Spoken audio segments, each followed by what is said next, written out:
ஹிமாலயாஸ்ல trekking போகணும்னா previous experience தேவையா, எந்த அளவு கஷ்டமா இருக்கும், இதெல்லாம் உங்களுக்காக டீடைல்டா சொல்றேன். ஸோ ட்ரெக்கிங் வந்து 3 விதமா பிரிப்பாங்க. ஒன்னு வந்து ஈஸி, செகண்ட் வந்து மாடரேட், தேர்ட் வந்து difficult. For example Everest base camp trek வந்து மாடரேட் டு டிஃபிகல்ட் ரேஞ்சில் இருக்கும் because of high altitude. But இங்க நம்ம இந்தியால மணாலில ஹிமாச்சல் பிரதேஷ்ல பிரிகு லேக் அப்படின்னு சொல்லி ட்ரெக்கிங் இருக்கு. This is very basic trek. மொத்தம் 3 டேஸ்ல 2 நாள்ல ட்ரெக் பண்ணுவோம்.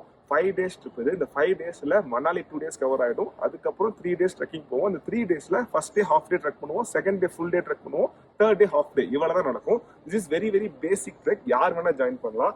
நீங்க இந்த ஹிமாலயாஸ்ல ஜாலியா ஒரு டென்ட் போட்டு, சின்ன வயசுல யோசிச்சிருப்போம் டென்ட் போட்டு ஸ்டே பண்ணணும், அந்த மாதிரி நம்ம ஸ்டே பண்ணலாம். ஸோ நீங்க இந்த அக்டோபர் ஆப்பிள் பூத்துக்குள்ளங்க, பூவெல்லாம் அழகா ஃப்ளவரியா இருக்கும். ஸோ அந்த டைம்ல நீங்க ஹிமாலயன் ட்ரெக்கிங் எக்ஸ்பெடிஷன் போகணும்னு ஆசைப்பட்டீங்கன்னா உங்க ஃபேமிலியோட, உங்க ஃப்ரெண்ட்ஸோட, உங்க கிட்ஸோட போகலாம். Like above 5th standard anyone can join in this trek. இந்த மாதிரி ஒரு பியூட்டிஃபுல்லான ட்ரெக் நீங்க போகணும்னு ஆசைப்பட்டீங்கன்னா நீங்க பண்றது ஒரே விஷயம் தான், ஜஸ்ட் டிஎம் ஆர் கமெண்ட் பண்ணுங்க. நான் இந்த அக்டோபர் பியூட்டிஃபுல்லா ஹிமாலயாஸை உங்களுக்கு சுத்தி காமிக்கிறேன். வாங்க போலாம்.